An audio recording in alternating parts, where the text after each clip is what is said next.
Welcome back to another Post-Media Ottawa Senators panel. I'm Bruce Garrioch, pleased to be joined today by Jeff ONeill, former National Hockey League player and host of OverDrive on TSN 1050 and in Toronto with Brian Hayes and our good friend Noodles. Good to see you again, O-Dog. And as we speak this morning, the Senators have turned to James Reimer to solve their goaltending woes. We got to start with that. Well, I've been talking about it on OverDrive a lot, Bruce, where it's like desperate times for teams. It's like it seems like there's no like real quality trades out there, and you got to look, you got to go dumpster diving, as they say, and they need somebody to go in there and make a save. I mean, James Reimer, I'm not sure if anyone in Ottawa, I mean, he was in Toronto for a bit in training camp here, and he had a bit of a tough outing in Detroit, but desperate times call for desperate measures, and they're just looking for somebody to go in there and make a save.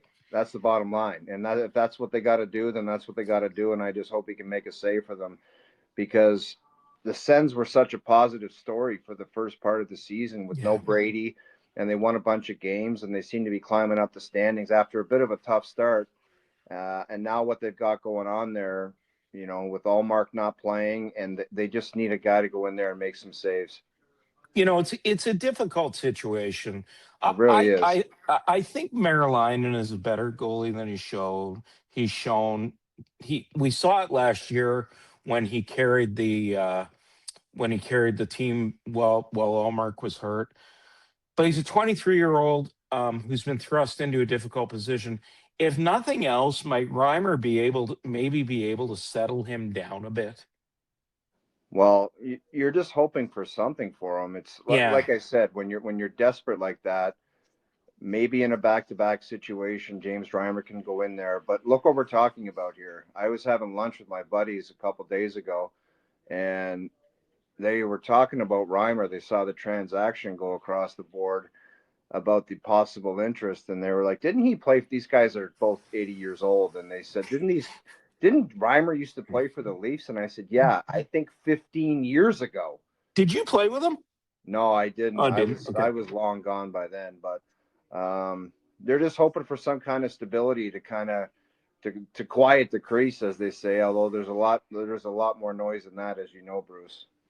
I have to ask you, and we don't need to discuss what the rumors were, but what were your thoughts on the statement? There's been a lot of debate in this marketplace that the Senators maybe elevated the attention on it.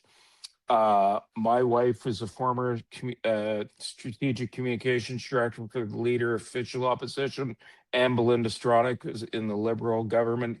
She said they probably had to say something, maybe could have been a little more beige. As a player in that room, how are you feeling when you see that statement? It's difficult because, Bruce, no matter if it's what you do or I do or National Hockey League players, there's trolls on the internet, and they cause problems. And I almost thought, it's like, why are they, kind of giving it a voice and giving it attention? Because maybe that will just fuel more people to go behind an egg avatar and just spew nonsense. So I don't know, but I guess when you've got players that are pissed off, and people in the organization that are pissed off, you just issue the statement and you kind of be done with it. And I don't know if it's the organization wanting to show that they just have the players' backs, but it's just a difficult situation because everything is so bad right now. And then you add that on top of it, because when you're going to the rink every day and the losses are piling up, things are not that fun. And then you have to deal with this distraction. And Tkachuk said it best when he says, if you want to critique our on-ice play, that's part of the gig. But when you want to get into this nonsense, it's not a part of the gig, and you wonder why it's happening. So I think the organization probably said, we have your backs, and we just want to put an end to this and try to continue with business. But they've got to. You've been around the game long enough. The only thing that's going to fix this is just getting some wins, and everybody feels good. You know what I mean? Everybody says it's a result-oriented business, and a couple wins will kind of settle everything down and try to put everybody in a better mood. I was going to say to you, what do you think they have to do here other than get saves? Because that's the obvious one. And they're, O-Dog, their penalty kill's worse in the league. they were winning in spite of it, actually, before Allmark left on his leave of absence. Um, what your goaltender's your best penalty killer, so let's set that aside. But what do they have to do better to be a better team? Because as they wake up this morning, they're tied with Columbus for last in the Eastern Conference. Well, you can't start anything. Jamie McLennan always talks about it being a goaltender league. Yeah, And I always say, and it's probably not the best statement, but if your defensive zone coverage is a little bit off, it's like one of my sayings is a goaltender can hide so much video because if he makes the stops, you don't have to break down what you're doing wrong. It's just you need your goaltender to make the standard saves and then make a couple exceptional ones. And if the standard saves are going in, it's just a yeah, non-starting point. You really have no chance. So you can start with what else other than the goaltending, but it actually just starts right there because if there's one going in early, you can't settle into the game. You just basically have no yeah, chance to win. When those goaltending numbers are the worst in the league in almost every category, you basically have no chance. So I'd like to pick apart something and bring something else to the table and yeah. talk about star You're right. players producing. But if the star players produce and they score 4 goals and you're giving up 5, you're basically screwed. So it all begins and and ends with the goaltender. Well, and it's kind of funny you say that because people say to me, "Well, Travis Green has lost the room." I don't think Travis Green has lost the room. I think they didn't play as hard Saturday night as I would have liked, but I think they play generally speaking fairly hard for them. And a lot of teams have faced when they got caved in Colorado. A lot of teams have gotten caved in Colorado. Yeah, exactly. Any team that's going in there, I mean, the Leafs are going in there tonight, I believe. Yeah, And if you're, especially on a back to back and it's a long night and you got to go in there with that team fired up in Colorado, any team's going to be in for a tough one. Do you want the score to be 8-2 or whatever it was? Absolutely not. But going into Colorado is a tough job for anybody right now. are you have you ever seen the standings this tight? Never, In not even like close. yeah. I saw like this is I guess this is the point I'm trying to make about how difficult the climb is for them. I saw someone say that the Leafs have gotten 16 of 22 points, I think since December 21st or somewhere around there. They're still not in playoff spot, right? Like they're only a point out, but they've Yeah. gotten 16 of 22 points and they're still not in a playoff spot. Yeah, and I don't know if this is the intended plan for the National Hockey League and Bettman when they wanted parity. This is like extreme parity. But the one thing that they can all, like every fan base basically can say, well, we're a winning streak away from being near the Yeah. top of the division. And Yeah. you just mentioned it. Toronto's gone on their winning streak and they haven't really climbed that much. So it's getting to the point in the season where one more rough patch for a team, whether it be 1 week or 2 weeks, 10 days, whatever it's going to be, it might cost you the playoffs. So there's parity now, but if you take one more dip, it'll just be too difficult to climb the standings to get yourself in a playoff spot, I, which is I going to think make it entertaining coming down the stretch, Bruce. But it's extreme parity right now. when did you say you guys did something? I think it was with Bruce Boudreau on how many Canadian teams will be in the playoffs. And did he say five? I think he regrets saying 5 because And that's how many never did done. you say? I said 2. Yeah. And And I I was at kind of a frustrated point where I was like, Edmonton wasn't playing well, Calgary was getting crushed every night. Ottawa, I think at that time when I said that was in the yeah. playoffs, and the Leafs were playing extremely poor. So I was Vancouver is obviously out of the picture. So I was like 2 teams max, and it kind of looks like there might only be 2 teams right now. So now maybe a third one will squeak in, but it's not looking good for a bunch of the Canadian teams.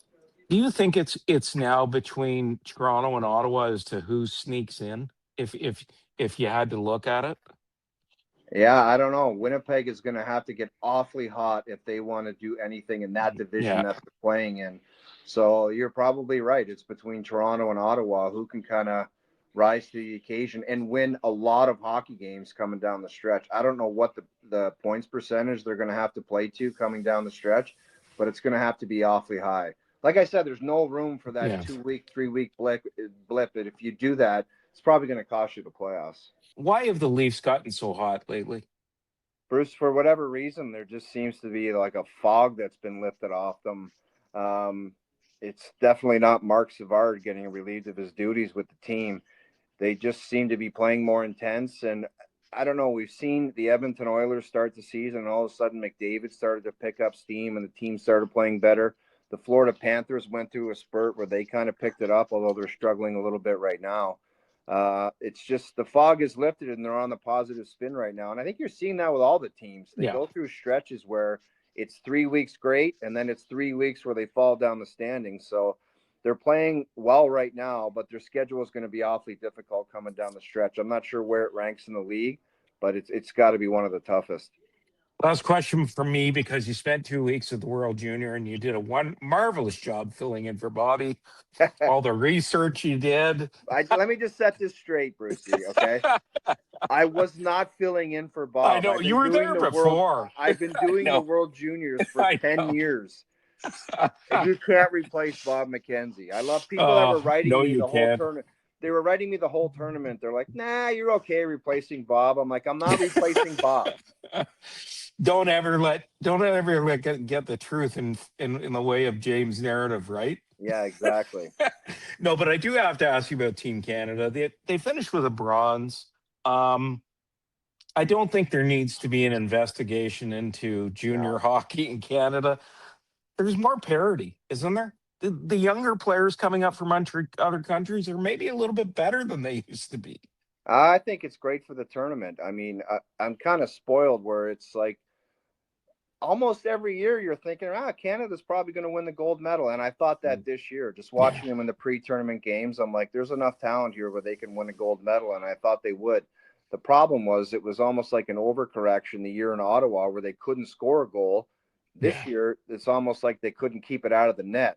So there does not need to be a hockey summit. I think that just next year there's some kind of balance where you need to shut down D-pair, or because I'm all about bringing the best players. You bring the best players and let them figure it out, but they got to figure out next year how to just keep it out of their net, because they definitely scored enough goals to win the gold.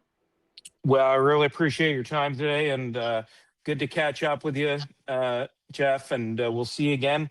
Thanks for joining us, Jeff ONeill of TSN 1050's OverDrive. I keep saying 1200 here in Ottawa.